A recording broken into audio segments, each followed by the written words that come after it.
Hey, what's ready? Welcome back to News Dose, and we just got some news that Sony apparently is making a seismic shift for their exclusive strategy, and this has caught a lot of fans off guard, but this does reveal the mindset of Sony and how they want to position themselves in the gaming market going forward. And one thing that immediately comes to mind is that some of this decision could possibly be to counteract Xbox's next console and how they themselves want to shift the market. There is kind of this tug of war between the two, but of course, there is a lot more that goes into this decision than just that, and we're going to get all of that today, plus a leaked remake that has a lot of fans fired up.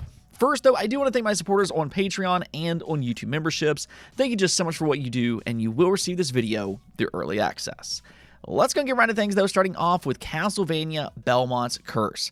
You know, the resurrection for 2D Castlevania games, because it's been a very, very long time. But admittedly, there are still some very important questions, including whether this new title is a traditional Metroidvania, or if it'll instead have some roguelike features to it, because that's the thing about this game. Belmont's Curse is being developed by the studio behind Dead Cells, which is kind of a mishmash of both genres combined.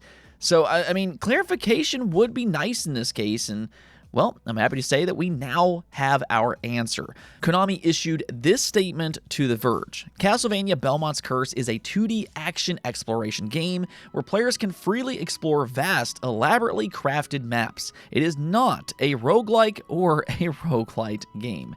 So, there you go. And I think this is a great decision by them. You know, let Dead Cells be Dead Cells, and more importantly, let Castlevania be Castlevania. Like I said, it's been a long time for Castlevania fans, and because of that, I think it's more critical than ever to deliver a faithful experience, because that's exactly what fans have been begging for years and years and years. Oh, and we got an official update for Resident Evil Requiem, and as expected, it is now the fastest selling Resident Evil game, but here's the thing. With a total of 5 million units sold in less than a single week, which is beyond incredible, to say the least. To put that into perspective, though, the Resident Evil 4 remake, also another incredible game, took 5 months to sell 5 million units, which is really crazy to think about.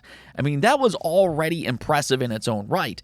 But what really stands out about Requiem is not only just how fast it's selling, but also how much of a gap there is between some of the previous games. I mean, this franchise has clearly grown in a major way, and I talked about that a few days back. If you look on Steam database, you'll notice that ever since the release of Resident Evil 7, which I'd argue was the resurrection for the Resident Evil franchise, but after that, each game has performed better and better and better, and it kind of reminds me of From Software to some degree. I mean, not that they make similar games or anything like that, but what I mean is that they are known to deliver a certain type of experience that fans expect and enjoy, and in part because of that, game over game, they have gained more and more fans through word of mouth and reputation. And this is kind of the explosion of all of that, similar to what we saw happen with From Software and all of the games that they had been making up to Elden Ring. Either which way, though, big congrats to Capcom, because it is well-deserved. I've been saying it for years and years on the channel, and I'll just go and say it again here. I think that Capcom is the best publisher in the entire industry right now, and they are leading by example, both in terms of quality and also, really, output as well. Now, also, reviews are rolling out for Planet of Lana 2. Of course, it will make its debut tomorrow, and keep in mind that it is a day one launch for Game Pass as well. You always have to love that, and even more so is when it actually turns out to be a good game like Planet of Lana 2, or at least according to critics. It currently has an 82 overall score on Metacritic, and from what I've seen, it is being described as a more polished and better game than its predecessor, which I can tell you firsthand that the first game was good. It really reminds me of games like Limbo and Inside, so if you played either one of those games, it's kind of cut from the same cloth, more so with a colorful art style, and I mean, you can see it here just pop off screen. The world itself and the characters are just so beautiful. Overall, though, it is a puzzle platformer that really tries to lean into its atmosphere and give you more of an emotional response. So I'm actually really happy to hear that Planet of Lana 2 has been received quite well. It's been on my radar for some time, and reviews paint it as a beautifully crafted sequel. Okay, so let's go and talk about PlayStation, though, because following the rumors from last week, Jason Schreier just posted a big report that states that, yes, it is true that they are moving away from their PC strategy. And admittedly, this comes as a fairly big surprise. I mean, most people, including myself, believed that they were going to ramp up their PC efforts because everything seemed to have pointed into that direction. I mean, even last month, we received news that PlayStation made more than $2 billion from their PC games. No, it might not necessarily be the majority of where they make their money at, but it is still a nice supplement, if anything else, especially when a lot of their games are extremely expensive to make. So what exactly is happening here? Why this sudden shift in plans? And, well, Jason Schreier reported that there are likely a few reasons behind this shift. One is that several recent PlayStation games have not sold well on PC. A faction within PlayStation has also expressed concern that releasing their games on PC risks damaging the console's brand and will hurt sales of the PlayStation 5 and its successors, according to the people familiar with Sony's inner workings. Now, it is important to note that this is only referring to their single-player games. They are still going to put multiplayer games on PC, like Tocom as one such example, and they will also allow their second-party partners like Kojima Studios to put their games on PC as well. That was stated in this report.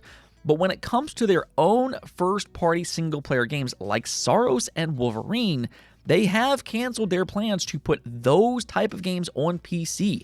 And basically, it all seems to come down to their brand image. Basically, it sounds like the money that they've been making on PC isn't worth the risk of losing customers to the PC fan base, and potentially even to Xbox next generation. I mean, I think one very important thing to keep in mind is that both Xbox and Valve are working on PC hybrid consoles. Those are going to be competitors to the PlayStation 6, and if Sony were to put their games on PC, well, then potential customers could just choose one of those instead. So Sony doesn't want to risk that. They don't want to risk losing even a few customers. You know, their exclusives do help differentiate them. I mean, there will be people that buys the PlayStation 5 later this year because of something like Wolverine. And once they get somebody in their ecosystem because of that game, well, then they will also make a lot of extra money on other purchases that person makes on PlayStation. In other words, there's a lot more at stake for every customer that they lose if somebody chooses to play their games on PC instead of buying a PlayStation console. And I think that's kind of what Asha Sharma, the new Xbox CEO, was referring to the other day as well, when she suggested that she's going to look into the data and to see if exclusives makes sense for Xbox as well. I mean, again, you have to keep in mind that exclusives get people into an ecosystem, and then they can make a lot more money based on how much you spend on their platform.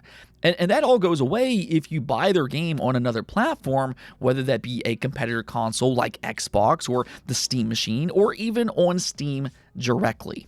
Now, to be fair, live service games are different because, they rely a lot more on player count and reach, which is why Sony is keeping their live service games on PC for the time being.